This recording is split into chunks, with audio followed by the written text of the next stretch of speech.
Hello, I'm Sheryl, and this is Sleep Tight, Relax, a calming bedtime podcast for the young and young at heart. It's time to get cozy in bed and listen to tonight's story. Our sleep story tonight is about a boy named Antone and his sister Babette. They live with their parents and work very hard to put food on the table. When Antone carves his pumpkins to take to town and sell as jack-o'-lanterns, Babette decides she'd like to have one to use at the Halloween party. No matter how your day was, let's forget about it for now and focus on slowing down and feeling relaxed. Close your eyes and feel warm and secure. Next, I would like you to take a slow, deep breath in through your nose, as big a breath as you can and as slow as you can. Then slowly let the air out through your mouth. Taking deep belly breaths helps us relax at any time of the day, but it's a great habit to have before sleep. Try it again. Take a deep breath in and let the air slowly flow out. Take a deep breath in and now out. Breathe in deeply, filling your body with air and relaxation. Breathe out slowly, expelling any tension. Try to keep breathing slowly and deeply as we continue with a tale for Halloween. Babette and Antone were the children of a very poor woodcutter.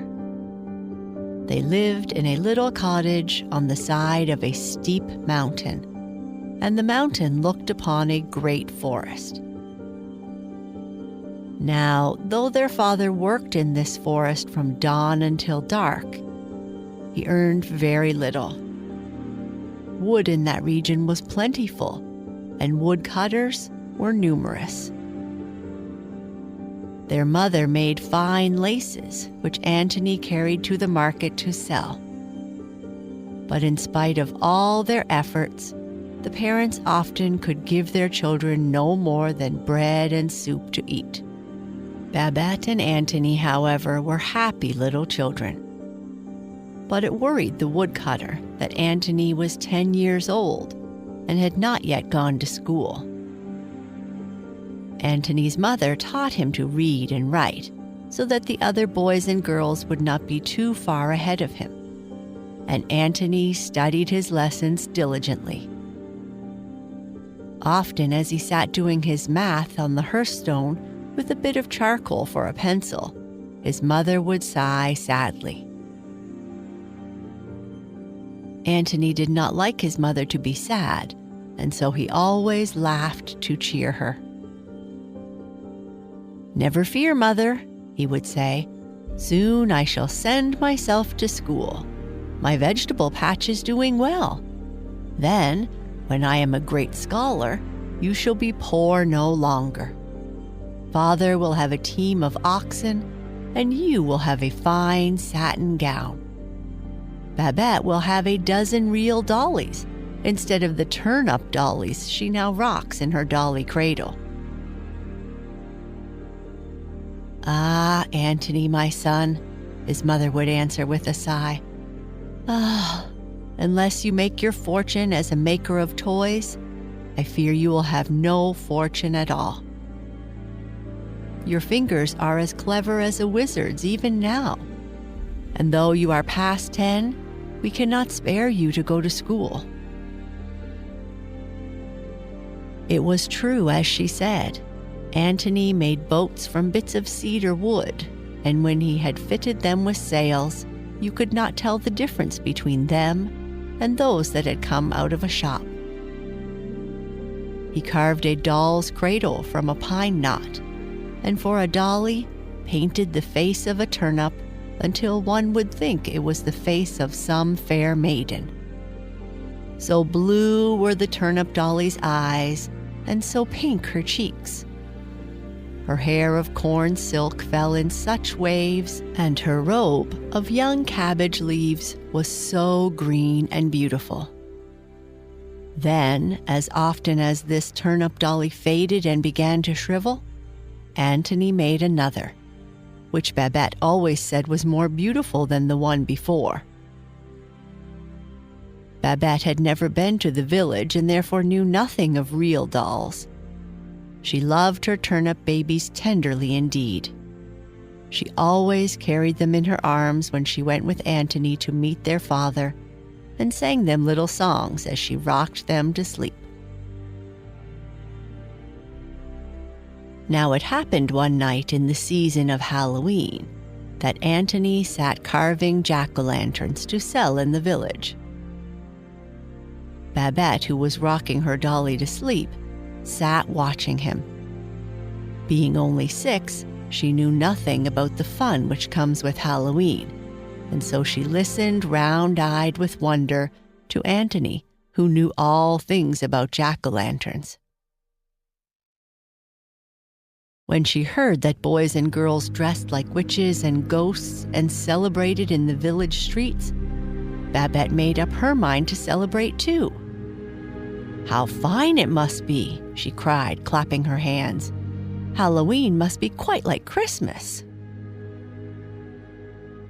"Not quite so fine as Christmas, Babette," answered Antone, as he carved the teeth in the last jack-o'-lantern. "But Halloween is very fine nevertheless. It is funny to see the jack-o'-lanterns bobbing up and down with their faces grinning in the candlelight. And on Halloween, the boys and girls play pranks, and everyone laughs and is happy on that night." Antone finished the jack-o'-lantern and piled it with a dozen more in his little cart.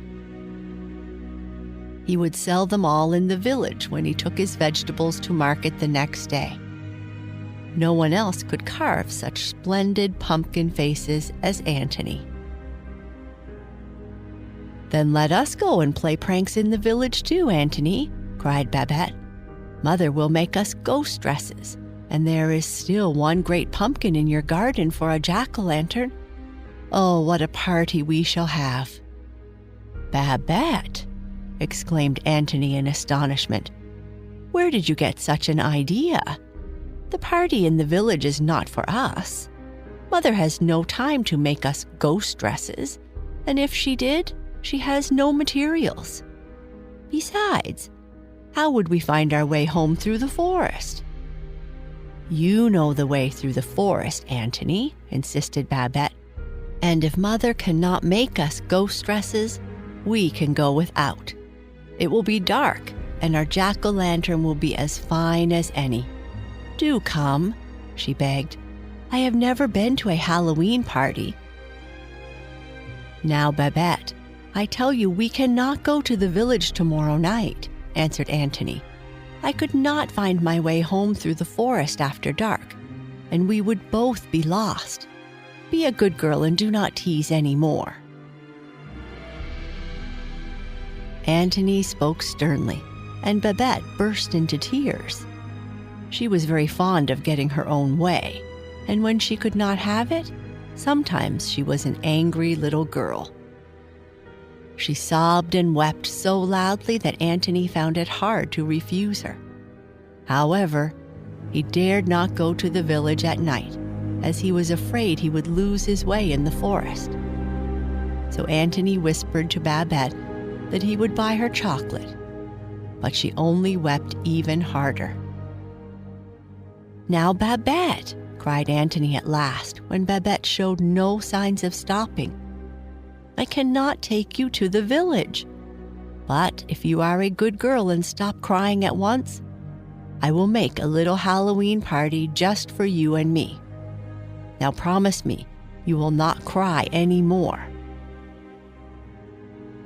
Babette dried her eyes and promised. She wished for a Halloween party, but whether she danced at home or in the village didn't matter to her. "Will we wear ghost dresses or witch dresses, Antony?" she asked. Antony thought for a moment before he answered. "Oh, ghost dresses, I think," he said. The next day, Babette was very good. She helped Antony gather his vegetables for market, and when he returned, sat beside him quietly while he carved the last pumpkin from his garden. When the jack-o'-lantern was finished, Antony lit the candle just for 1 second, so that she might see it grinning in the light. Babette clapped her hands, but he held up a warning finger. The Halloween party was to be a secret. After supper, the children went to bed as usual, but instead of undressing, they pulled their white nightclothes over their heavy coats. "They will do for ghost dresses," whispered Antony when all was still, and they crept softly out. In the moonlight, the jack-o'-lantern was grinning broadly to greet them. "Pumpkin is smiling at us," laughed Babette. She was very happy, for her party was about to begin. Antony struck a match to light the candle, but there was no candle in the jack-o'-lantern. "I put the candle in. I know I did," he said in surprise. He searched in the dark, and Babette stopped her laughing. Antony looked about, and there, beneath the bench, lay the remainder of his precious candle. It was chewed to bits, and the wick was in shreds. "Oh, Babette," he cried, "a rat has stolen our candle, and I paid a whole penny for it, too." "Oh, the bad rats!" cried Babette, bursting into tears. She stamped her foot and sent the jack-o'-lantern rolling off the bench. It struck the earth with a bump and dented its nose a bit. "Now, Babette, look what you have done," cried Antony. He stooped to pick up the pumpkin, but the pumpkin was too quick for him. "Oh, no, you don't," laughed Pumpkin in a thick, throaty sort of voice. "Babette smashed my nose a bit, but that's no matter on a Halloween night. Goodbye, boys and girls," he called airily and rolled swiftly down the hill. "You come back here. You're my pumpkin," cried Antony, and started after the runaway. Babette followed, weeping and crying aloud. "Oh, my Halloween party! Oh, my Halloween party!" she cried. "Now we have no jack-o'-lantern and no candle either." "But just you wait until he rolls down into the vegetable garden," shouted Antony as he chased the swiftly rolling pumpkin. "You'll have to stop at the hedge." He took his little sister's hand so that she might run faster. Pumpkin rolled along just in front of them, but always just out of their reach. When he reached the hedge, he gave a great leap and landed directly in the vegetable patch. "Come on, you turnips! Come on, you carrots!" called Pumpkin as he rolled along. At his words, the carrots and turnips tore themselves from their beds and followed after him, shouting. "Come on, called Pumpkin, and parsnips and beets followed the carrots and turnips. "Look at Antony following us," yelled Pumpkin, and all his vegetable followers turned and laughed. "Ordinary nights you may be boss, Antony," they cried, "but not on Halloween. This is our night." "Well, you wait until I catch you," called Antony angrily. He was angry to see all his vegetables going to waste. "Oh, it's Halloween, it's Halloween," sang Pumpkin, turning handsprings as he rolled along. and the rest of the vegetables did cartwheels as they went dashing after him. They looked like a dozen market stalls upset on the hillside, and poor Antone nearly cried when he thought of the loss. He followed them with determination. Antone was not a lad to give up easily. "Follow me," sang Pumpkin as he led the way to a tiny door that opened beneath the forest. Turnips and carrots squeezed through, and Antone, fearing to be left behind, caught up to Babette and ran faster. Just as he reached the little door, a potato tried to close it on him, but Antone was too quick for him. He ran through and climbed down the hole into the underground forest. There he continued the chase, but the ground here was springy and elastic, and with each step, Antone began to gain on the vegetables. Babette's fatigue left her, and she shook herself free of Antone's hand. "We'll catch up to them," declared Antone as they ran along. Even as he spoke, Potato stubbed his toe, and Babette caught him. She held him firmly, although he squirmed and tried his best to get free. "Help, help!" cried Potato, when he saw he was a prisoner. "Oh, Pumpkin, wait for me!" he cried. The tears streamed from every one of his eyes, and he looked truly sad. At his cries, Pumpkin turned around, and all the vegetables followed their leader. "Come now, Antone," began Pumpkin in a persuasive voice. "You might let us have one night off, you know. Halloween is our night." Somewhere on his run, Pumpkin had picked up 2 twigs, and on these he now balanced himself rather unsteadily and thrust his leaves in the place where his pockets would have been if he had had pockets. He looked so very jolly and his grin was so very broad that Antone was almost convinced to give up Potato. But just then, he thought of the ruined vegetable garden and grew angry again. "It is all very well for you to be polite, Pumpkin, and try to beg for your friend," said Antone. "But this is the very fellow that tried to close the door in my face not 2 seconds ago." "Oh, Antone," cried Potato, "that's wrong. It was 3 seconds ago, as true as I live. I looked at my watch just as I was trying to pinch your nose in the underground door, and it's quite 3 seconds ago. Maybe it's 4. "Oh, shh," cried Pumpkin. "That's no way to talk when you are trying to be let go. Let him off for my sake, Antone," he continued in a most winning voice. "You'd get very tired of being in bed yourself, you know you would. See if you wouldn't take the first chance to kick up your heels if you could get it."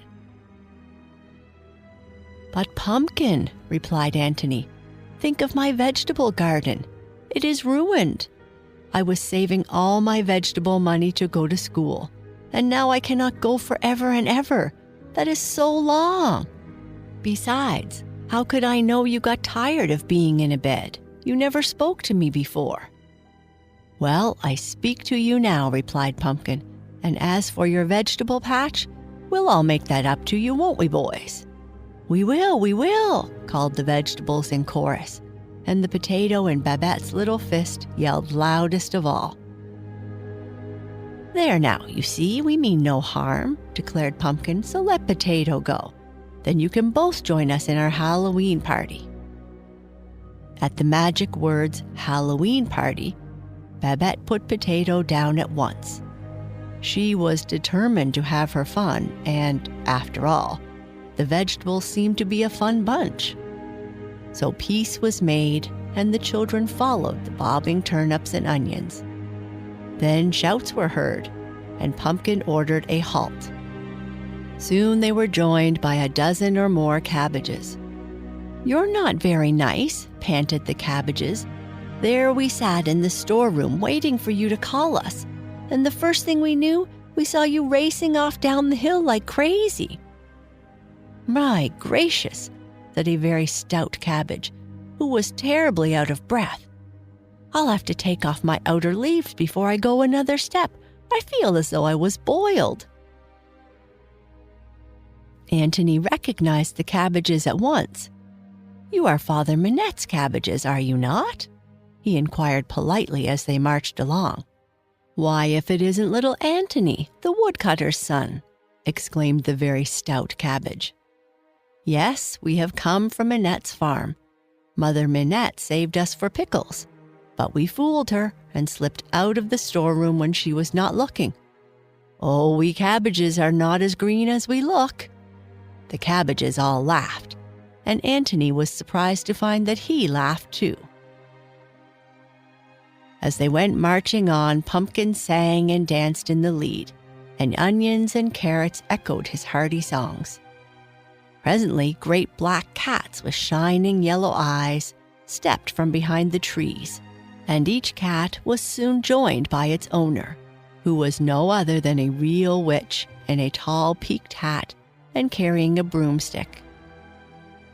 The cabbages, who were a friendly lot, introduced Antone and Babette to these witches, and the witches seemed pleased to meet the children. "They do not seem to be wicked witches, do they, Antone?" whispered Babette.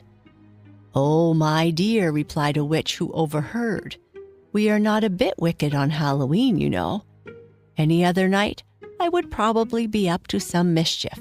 It is my nature, you know." She reached in her bag and handed Babette a peppermint. Babette, who was very fond of peppermint, ate it up quickly.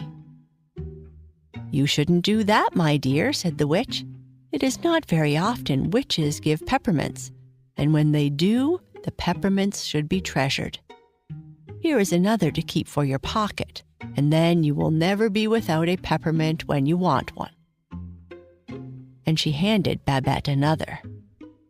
Babette thanked her so nicely that the witch was charmed and took her to ride on her broomstick.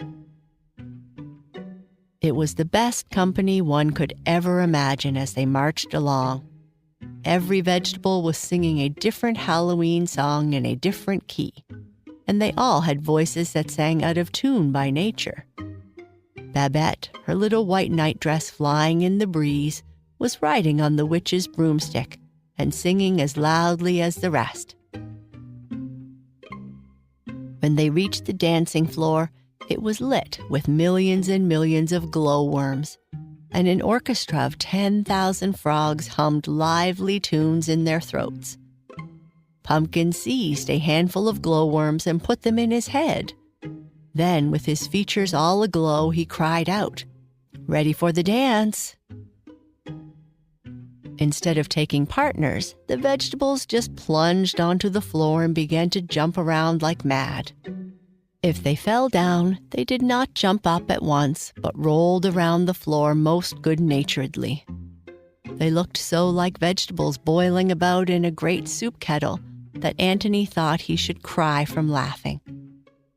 The witches took their brooms and began a sort of dance while they chased their cats around the edge of the circle. Babette danced hardest of all. She knew no more of dancing than any carrot or parsnip, but she danced wildly, singing at the top of her voice. "Come and dance too, Antone," called Babette as she went jumping past her brother. But he shook his head and laughed. "I am too big for such nonsense," he said. "I am 10, you know." "What nonsense?" cried a witch who was chasing her cat close by. 10 is exactly the right age to have fun. She raised her broom playfully, and before he knew it, she swept Antone into the middle of the dance. Pumpkin, his grinning features all aglow, went flying past and made Antone feel proud. Pumpkin was certainly the most handsome vegetable of the lot. As the night grew later, the frogs hummed faster, but hum as fast as they could not keep up with the frisky vegetables. Beets and cauliflowers continued to bob up and down like mad. Cabbages from Minette's farm lost leaf after leaf. carrots and onions grew battered from much tumbling about, and the merry din of song and laughter grew louder and louder. "Good gracious me," cried the witch. "The glowworms are all gone out. It's nearly morning. Anyone who is going back to the vegetable patch had best be on their way." "Not me," cried Pumpkin. "I'm finished with vegetable patches forever." "Not us," exclaimed the cabbages. "We're going to be wild cabbages for the rest of our days. We won't go back to Mother Minette's pickle jars." Straightaway, every vegetable began to raise its voice and declare it would not go back to Antone's patch. "Oh, shh, all of you," cried the witch. "Stay in the woods for the rest of your life if you like. It is nothing to me. But what of Antone and Babette? Who is to take them home?" "Well, ma'am," replied Pumpkin with a low bow, "we thought you might be good enough to give them a ride home on your broomstick." "But Pumpkin," cried Antone in dismay, "you promised to make it up to me if I let Potato go, and I think you should all return with me. I will not have any vegetables if you all remain in the woods." "Don't worry about that, Antone," replied Pumpkin. "Here is a purse for each of you, and if you take good care never to lose them, you will have plenty of money forever. Isn't that true, boys?" "True as we're not going back to the farm," cried the cabbages. "You had best hurry and plant yourself before it grows daylight, Pumpkin," they warned, and began to dig holes in the earth. Before Antone and Babette had gotten on the witch's broomstick, all the carrots and turnips, and even Pumpkin, were all tucked up in their sandy beds. They called a faint goodbye as the children sailed off with the witch. "Oh, what a beautiful Halloween party," sighed Babette, as she leaned her head on Antone's shoulder and fell fast asleep. The broomstick flew with the swiftness of an eagle, and the witch warned Antone to hold Babette with a firm grasp. One by one the stars went out as they sped across the sky. The black cat steered and seemed to know exactly the way to the woodcutter's cottage, for just as the dawn was breaking, the broomstick glided down to Babette's window. The witch shook hands with Antone, and the black cat politely jumped off to help Antone with his little sister. Before the good creature could get back on again, the broomstick was off like a whirlwind, and it was left behind. "This broomstick is so wild I cannot stop it," called the witch from the clouds. "Take good care of my cat until next Halloween." Antone helped Babette get into bed and made the black cat a comfortable bed in the kitchen. Then he lay down to sleep and dreamed of the Halloween party until he was woken by his mother. "Come, Antone," she cried. "I have good news for you. Look out the window and see the great black cat without a single white hair that sits washing his face in the sun. Such a cat coming to us on Halloween will surely bring us good luck. But come, my child, get up. It's late, and it is time for you to dig vegetables for market." "My vegetables have gone wild in the forest," muttered Antone. "But it is no matter, for here is a bag of money that they gave me. The cat is the black cat of the witch who brought us home on her broomstick. So please let me sleep, Mother. I am tired from dancing at the Halloween party." He closed his eyes and slept again, while his mother examined the money bag. "Antone, my son," she screamed, "where did you get all this money?" She shook him and gave him no peace until he woke fully and told her the story. Even then his mother did not believe it, but threw up her hands and cried that her son should carry on like this. The woodcutter and Babette came running to see what had happened, and at the sight of the second bag of money, the poor woman grew calmer. Babette showed the peppermint which the witch had given her, and the mother doubted no more. "To receive a peppermint from a witch is surely a mark of great favor," she said, and began to laugh through her tears. "I thought I was dreaming or that Antone had a fever, for never in my life had I seen so much money. "It is like the fairies to bless our children," said the woodcutter. "Now, Antone will go to school, and Mother will have a lovely dress and shawl." It would have been hard to find a happier family than the woodcutters as they set out for the village that day. The greatest marvel of all was that no matter how much the woodcutter or his wife spent, the bags always remained full of money. Antone chose a pair of skates in the village shop and bought an armful of books that he had wanted. Babette, however, with her usual contrary ways, would have none of the dollies in the village toy shop.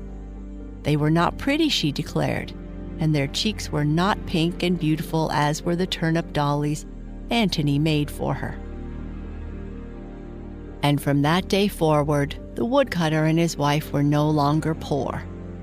Antone went to school, and Babette had a beautiful dress.